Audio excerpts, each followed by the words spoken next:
ya kesho yako. Acha kuzalau walio chini yako, maana we hujue kesho yake. Usisalau binadamu ni msaada tosha kwako.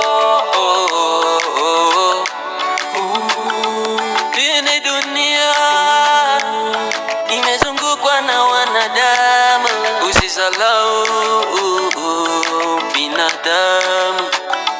Leo utakutana na shida, lakini utasaidiwa na binadamu.